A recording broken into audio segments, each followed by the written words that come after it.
Welcome back. Are you ready to take a ride down memory lane and explore a bit of photo history? I hope you are as excited as I am to see a few famous early photographs. I'm a big fan of early photography. Understanding how and why people first started trying to capture images can actually help you become a better photographer. So let's get started.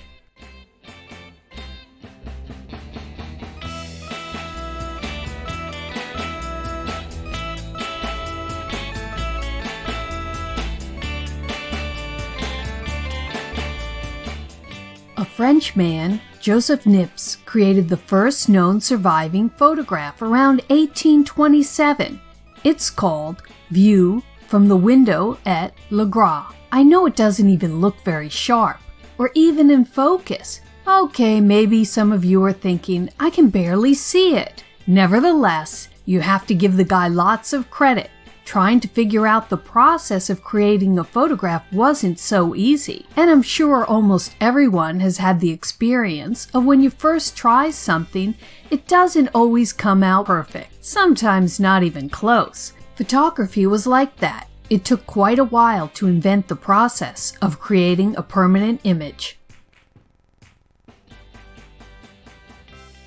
The exposure on the first photograph was said to have taken over 8 hours.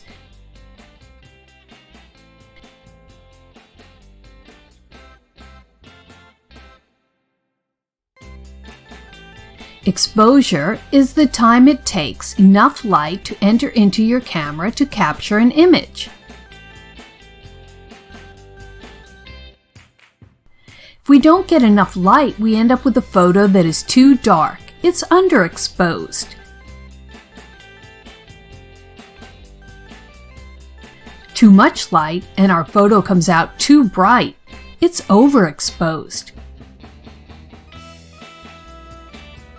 If you get your exposure just right, it's referred to as a normal exposure.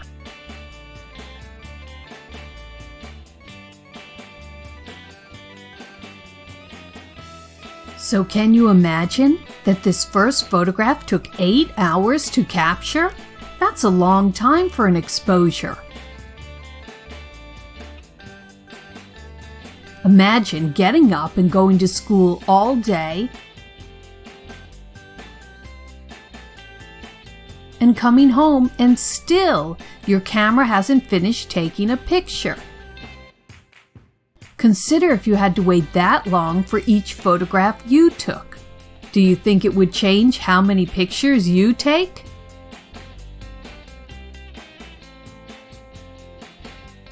Unfortunately, Joseph Nips never got to finish his early experiments or to figure out how to speed up the photographic process.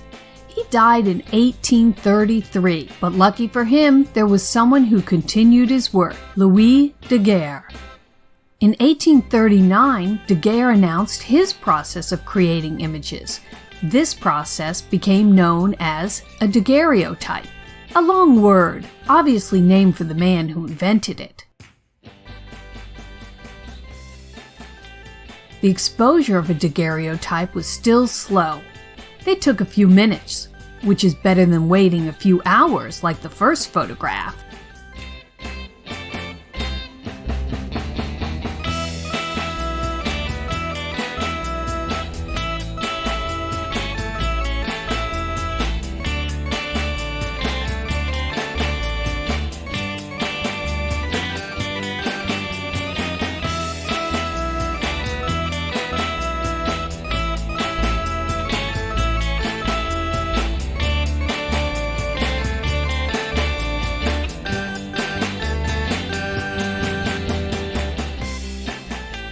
One of the biggest obstacles with this new process was that it could only create one picture, just one original. Imagine if every time you took a photograph, there was only one.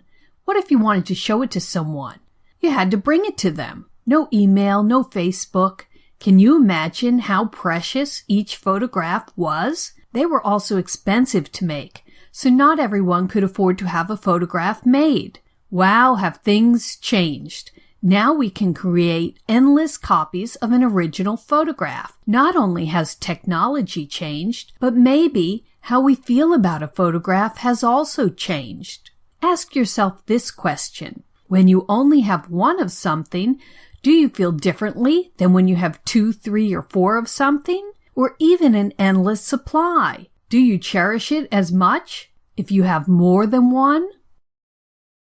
Ponder that thought a little more, and I'll meet you in the next lesson, where I'll reveal the inventor who freed photography from the world of one.